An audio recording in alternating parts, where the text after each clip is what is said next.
क्या वाकई हजारों साल पहले मंदिर इसी वजह से बनाए गए थे? आखिर मंदिर बनाने की वजह क्या रही होगी? हमें क्यों आवश्यकता पड़ी होगी मंदिरों की?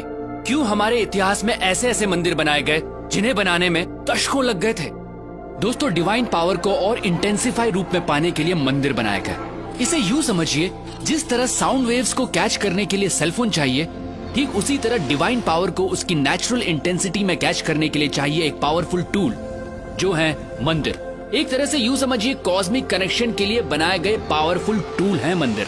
ये एक पॉसिबिलिटी है उस डायमेंशन को छूने की जिससे हम इंसान बने, ये संसार बना, ये ब्रह्मांड बना।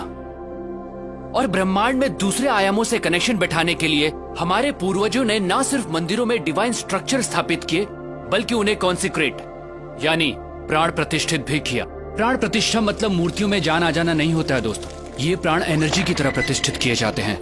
जी हाँ, मूर्तियों को एनर्जाइज किया जाता है, और जब हम उन मूर्तियों के सामने बैठते हैं तो हमें वो एनर्जी महसूस होती है, हमें परेशानी का हल मिलता है, हमारा दुख दूर होता है और हम खुद को भगवान से जोड़ते हैं। ये सिर्फ उन डिवाइन एनर्जीज की वजह से होता है दोस्तों। ये एनर्जी आपका सिस्टम जब कैच करता है तो आपकी एनर्जी बॉडी अलाइंड होती है और आप पॉजिटिव फील करते हैं। जैसे हमें अलग अलग लोगों से पॉजिटिव और नेगेटिव वाइब्स मिलती हैं। देखिए दोस्तों, एनर्जी जो है वो आपके थॉट प्रोसेस से ड्राइव होती है और सामने वाला वही महसूस करता है।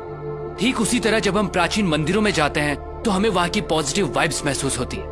अगर आप अपनी एनर्जी के प्रति सेंसिटिव होंगे तो आप ये जरूर महसूस कर पाएंगे।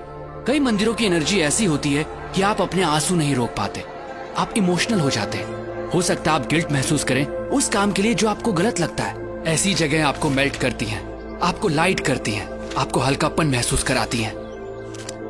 दोस्तों, प्राचीन मंदिर ऐसे एनर्जी सेंटर्स थे जो इंसान की डीप ट्रांसफॉर्मेशन के लिए बनाए गए थे।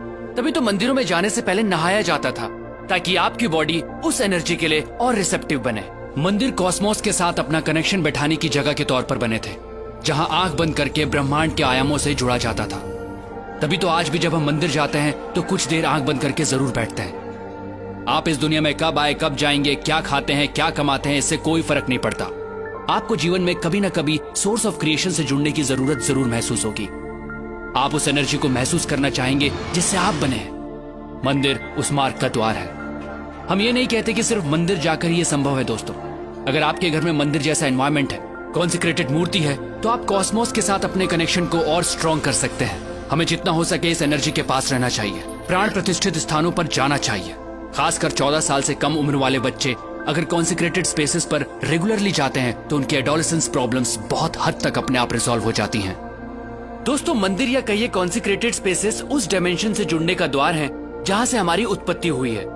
ये एक तरह की टेक्नोलॉजी ही है जिससे हमारा एनर्जी सिस्टम ऐसे अलाइंड होता है कि हमारा जीवन को देखने का नजरिया ही बदल जाता है। तो अगली बार जब भी किसी मंदिर में जाएं तो वहां की प्राण प्रतिष्ठित मूर्ति और उस कॉन्सिक्रेटेड स्पेस की एनर्जी को अपनी एनर्जी सिस्टम से एक होता जरूर महसूस कीजिएगा।